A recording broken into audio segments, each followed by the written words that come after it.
PSL की रौनकें धुंधला गईं। हुकूमत पंजाब और PCB के दरमियान सिक्योरिटी अखराजात पर तनाव। दोनों फरीकैन के दरमियान कोई मुआहिदा तय न हो सका।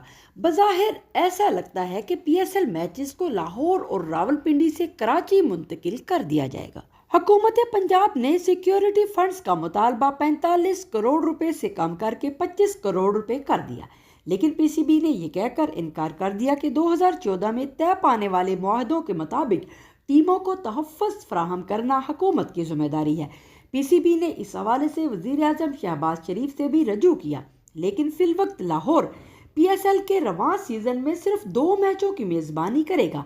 आज और कल होने वाला ये दोनों मैचेस लाहौर कलंदर्स के होंगे।